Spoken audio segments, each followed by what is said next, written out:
విద్యుత్ పంపిణీ సంస్థల్లో అవినీతి ఆరోపణలు ఉన్నవారిని అందలం ఎక్కిస్తున్నారు. వైసీపీ హయాంలో తీవ్ర స్థాయిలో అవినీతి ఆరోపణలు ఎదుర్కొన్న కె సంతోష్రావు ప్రస్తుతం ఏపీ డెస్పీడీసీఎల్ సీఎండీగా ఉన్నారు. 2023 ఏప్రిల్లో నియమితులైన ఆయన పదవీకాలం ఈ ఏడాది ఏప్రిల్లోనే పూర్తయిపోతుంది. తదుపరి ఉత్తర్వుల వరకు అంటూ ఇప్పటికీ కొనసాగిస్తున్నారు. అంతటితో ఆగకుండా డిస్కమ్లో కీలకమైన ఈపీడీసీఎల్ సీఎండీగా ఆయన్ను నియమించేందుకు శరవేగంగా ఫైల్ కదులుతోంది.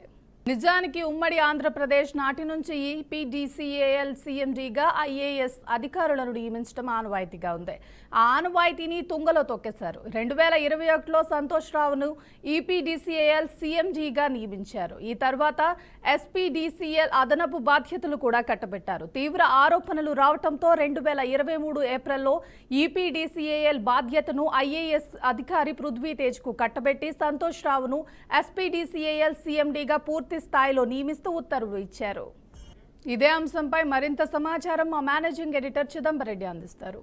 చిదంబర్, చెప్పండి, ఈ పరిమాణాన్ని ఎలా చూడాల్సిన అవసరం ఉంది? ఏదైనా ఒక అవినీతి ఆరోపణ వచ్చిందంటే వాళ్ళని పక్కన పెట్టేది అన్నది రెగ్యులర్ జరుగుతుంటుంది. ఒకవేళ నిజంగానే ఆ అవినీతి కానివ్వండి, లేకపోతే అవకతవకలకు సంబంధించిన అదే సిచ్యువేషన్ చూసినప్పుడు ఒకవేళ అది భారీ స్థాయిలో ఉందంటే అతన్ని పక్కన పెట్టడంతో పాటు అతని మీద ఆ అవినీతిపైన చర్యలు తీసుకోవడం అనేది రెగ్యులర్గా చూస్తున్నాం. కానీ ప్రస్తుతం ఉన్న పరిస్థితుల్లో గత ప్రభుత్వ హయాంలో ఏ అధికారులు అయితే అవినీతికి పాల్పడ్డారో, అవకతవకలకు పాల్పడ్డారో దాని వాల్యూ దాదాపుగా 13,000 కోట్లకు పైగా ఉంది అనే ఆరోపణలు ఎదుర్కొంటున్న వ్యక్తిని మరొకసారి ఇప్పుడు కొత్త అందలం ఎక్కించడానికి ఏదైతే సిద్ధమవుతున్న ఫైలుకు సంబంధించిన వివరణ బయటకు రావడంతో ప్రతి ఒక్కరు ఆశ్చర్యపోవడంతో పాటు అసలు ఇలాంటిది ఎలా జరుగుతుంది అన్న విషయం పైన కూడా అందరికీ ఎవరికి వాళ్ళు ప్రశ్నించుకుంటున్నారు.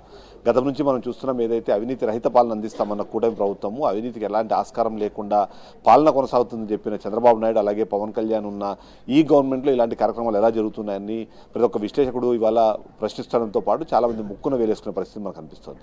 ఎందుకంటే మనం ఏపీ ఎస్పీడీసీఎల్ సంబంధించిన సీఎండీ సంతోష్రావుకు సంబంధించి బీఆర్కే న్యూస్ మొదటి నుంచి కూడా అతని హయాంలో జరిగిన అవకతవకలు ఆయన్ని అడ్డం పెట్టుకుని షిడీసా ఎలక్ట్రికల్స్ వేలాది కోట్ల రూపాయలు దోచేసింది అన్న ఒక ఆరోపణకు సంబంధించిన ఆధారాలతో సహా మనం బయటపెట్టాము. దానికి సంబంధించి ప్రభుత్వం కూడా అప్పట్లో స్పందించింది. సంతోష్రావు మీద ఖచ్చితంగా మేము చర్యలు తీసుకుంటాము, దానికి సంబంధించి ఒక కమిషన్ కూడా ఏర్పాటు చేస్తామంటూ చెప్పిన నేపథ్యం మనం చూసాం. కానీ అటువైపుగా ఒక స్టెప్ కూడా పడలేదు. కానీ ఇప్పుడు ఏపీ ఎస్పీడీసీఎల్ నుంచి ఆయన మరింత ఇంపార్టెంట్ ఉన్న సిపిడిసిఎల్కి సిపిడిసిఎల్కి ఆయన్ని ట్రాన్స్ఫర్ చేయడంతో పాటు ఆయనకి ప్రమోషన్ ఇచ్చేందుకు కూడా ఫైల్ కదులుతోంది అన్న సమాచారం బయటకు అందిన తర్వాత అయితే ప్రతి ఒక్కరు ఆశ్చర్యపడడం అయితే అవంతవుతుంది. ఎందుకంటే సంతోష్రావుకు సంబంధించి 1, 2 కాదు చాలా రకాల ఆరోపణలు వినిపించాయి. ముఖ్యంగా గత ప్రభుత్వ హయాంలో షిడీసా ఎలక్ట్రికల్ సంబంధించిన ఏవైతే ట్రాన్స్ఫార్మర్లు ఉన్నాయో అసలు రేటు కన్నా దాదాపుగా డబల్ ప్రైస్లో వాటిని కొనుగోలు చేయడము, అవసరం ఉన్నా లేకపోయినా సరే వాటిని కొనుగోలు చేసి వాటిని అలా మూలన పడేసిన పరిస్థితి మనకు కనిపిస్తుంది. కొన్ని అయితే మాత్రం కేవలము రిపేర్ చేస్తే బాగైపోయే ట్రాన్స్ఫార్మర్లను కూడా కేవలం డబ్బుల ఆశతో వీటికి సంబంధించి ఖచ్చితంగా వాళ్ళ దగ్గర నుంచి ప్రొక్యూర్ చేయాలనే ఉద్దేశంతో 75,000 రూపాయలకు పైగా అడిషనల్ కాస్ట్ని బేర్ చేసి డిస్కంలో కొనాలన్న ఒక ప్రతిపాదన కూడా తీసుకొచ్చే పరిస్థితి మనం చూసాం. వీటన్నింటికి కూడా ఆజ్యం పోసింది సంతోష్రావు అనే ఆరోపణలు అయితే మనం వినిపించాయి. దానికి సంబంధించి మనం ఆధారాలు కూడా బయటపెట్టాం. ఇది ఇక్కడితో ఆగట్లేదు. ఎందుకంటే మనం చూస్తున్నాం, ఏవైతే టవర్లకు సంబంధించి అవసరం లేని చోట టవర్లు నిర్మించడము, అవసరమైన దానికన్నా తక్కువ బరువు ఉన్నా సరే అంతకన్నా ఎక్కువ బరువు ఉన్నట్టుగా వాటికి బిల్లులు తయారు చేసి 25 నుంచి 30% మాత్రమే పూర్తయిన పనుల్లో కూడా 50% పనులు పూర్తి అయిపోయాయనే ఏదైతే రిపోర్ట్స్ ఉన్నాయో వాటి ఆధారంగా వాళ్ళకి పేమెంట్ చేసిన ఆరోపణలు కూడా సంతోషరావు పైన ఉన్నాయి.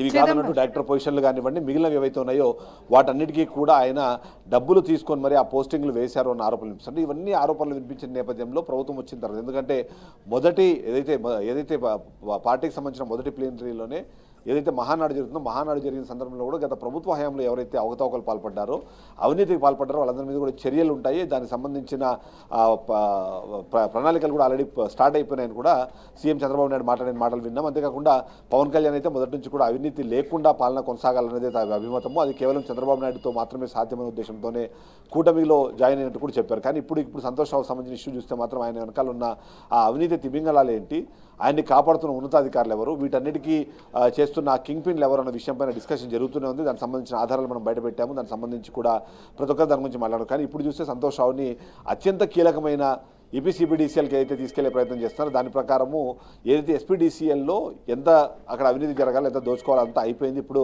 నెక్స్ట్ డిస్కంకి వెళ్ళి దాన్ని ప్రారంభించేందుకు అనుకూలంగా మార్చుకునే ప్రయత్నంలో భాగంగానే ఇప్పుడు ఆయనకి ఆ పదోన్నతి కల్పించే ప్రయత్నం చేస్తున్నారు, అక్కడికి షిఫ్ట్ చేసే ప్రయత్నం చేస్తున్నారు. ఎందుకంటే మనం గతంలో కూడా చూసినప్పుడు ఏదైనా సిపిడిసిఎల్కి సంబంధించిన సిఎండీలు ఉంటారో వాళ్ళందరికీ కూడా ఖచ్చితంగా ఐఏఎస్లను పెట్టే ఆలోచన ఉంటుంది. దానికి సంబంధించిన సంప్రదాయం కూడా అలానే ఉంది. కానీ వైసీపీ హయాంలో దాన్ని పక్కన పెట్టి సంతోష్ రావుకి అవకాశం ఇవ్వడము, ఆ అవకాశం ఇచ్చిన తర్వాత జరిగిన అవకతవకలు ఇవన్నీ కూడా కొన్ని వేలాది కోట్ల రూపాయలు ఉన్నాయన్న విషయానికి సంబంధించిన డిస్కషన్ జరుగుతుంటే ఇప్పుడు ఆయన్ని కొత్త డిస్కంకి పంపించడం ద్వారా అక్కడ కూడా అదే అవినీతి తెరలేపే ప్రయత్నం ఏమైనా జరుగుతోందని అనుమానం అయితే చాలా మందిలో ఉంది. దానికి సంబంధించి సమాధానం చెప్పాల్సిన బాధ్యత ఓవైపు ప్రభుత్వం అనుకుంటే, మరోవైపు ఇది ప్రభుత్వానికి సంబంధం లేకుండా ఏమైనా ఈ ఫైల్ అన్ని నడుపుతున్నారో, ఈ ఫైళ్ళు నడిపే ప్రయత్నంలో కేవలం సంతోష్ రావుకి లాభం చేకూర్చేందుకు ఏమైనా ఈ ప్రయత్నం జరుగుతుందన్న అనుమానాలు కూడా చాలా మందికి ఉన్న పరిస్థితి మనకు కనిపిస్తుంది. శ్రీయ చిదంబర్, ఈ నియామకం వెనుక ఎవరి హస్తం ఉందని తెలుస్తోంది?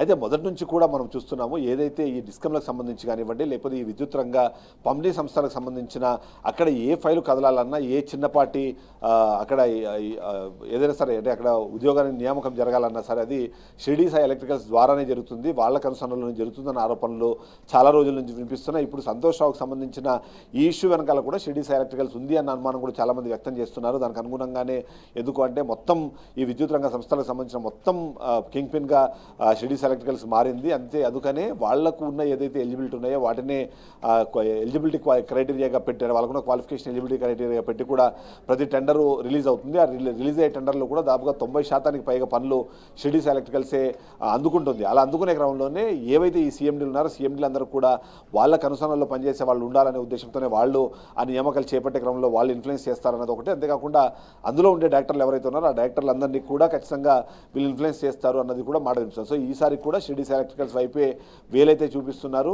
అయితే దాని నిజానిజాలు అయితే బయటపడాల్సిన అవసరం ఉంటుంది. అంతేకాకుండా సంతోష్ రావు అవినీతికి సంబంధించి ఒకవేళ నిజంగానే విచారణ జరిగితే అందులో ఖచ్చితంగా షిరిడి ఎలక్ట్రికల్స్ పేరు వస్తుంది అన్నది గతంలో కూడా, ఈ మాట మనం చెప్పడం కాదు, ఇదే విషయానికి సంబంధించి గతంలో టీడీపీ ఇప్పుడు అధికారంలో వచ్చే ముందు ఏదైతే ప్రతిపక్షంలో ఉన్నారో వాళ్ళు చేసిన ఆరోపణలు చేసిన వాళ్ళు, అంటే ఏదైతే మనం సంబంధించిన స్వచ్ఛాంధ్రప్రదేశ్ సంబంధించిన పట్టాభి కానివ్వండి, లేకపోతే మినిస్టర్గా ఉన్న సోమిరెడ్డి చంద్రశేఖర్ రెడ్డి కానివ్వండి, ఇదే పయ్యావుల కేశవ్ కూడా గతంలో చాలా సందర్భాల్లో మాట్లాడారు. అంతేకాకుండా అప్పుడు కీలకమైన నాయకులందరూ కూడా షిరిడి ఎలక్ట్రికల్స్ వైపు వేలు చూపించారు. కానీ ఇప్పటికి కూడా వాళ్ళ హవానే కొనసాగుతోంది అన్న ఆరోపణలు వినిపిస్తున్న నేపథ్యంలో ఖచ్చితంగా రెస్పాండ్ అవ్వాల్సిన బాధ్యత సీఎండీగా ఉంటుంది. అంతేకాకుండా ప్రభుత్వం కూడా దీనిపైన ఖచ్చితంగా చెప్పాల్సిన అవసరం ఉంటుంది. అంతేకాకుండా గత ప్రభుత్వ హయాంలో 63,000 కోట్ల రూపాయలకు పైగా అవకతవకలు జరుగుతున్నాయన్న మాటలు కానివ్వండి, ఎస్పీడీసీఎల్లోనే దాదాపుగా 16,000 కోట్లకు పైగా అక్రమాలు జరిగాయని చెప్పడం అన్నది, ఇవన్నీ చూస్తే మాత్రం వీటిపైన సమాధానం చెప్పాల్సిన బాధ్యత ప్రభుత్వానికి ఉంటుంది. అంతేకాకుండా ఎటు చూసినా సరే ఇవన్నీ వేళ్ళు కూడా షిరిడి ఎలక్ట్రికల్స్ వైపు చూపిస్తున్నాయి. కాబట్టి కనీసం వాళ్ళని కొద్ది రోజుల పాటు ఈ టెండర్ల ప్రక్రియకు దూరంగా ఉంచేలాగా ప్రయత్నం చేయాలని కూడా చాలా మంది కోరుకుంటున్న పరిస్థితి ఉంది. Shriya, thank you Chidambar.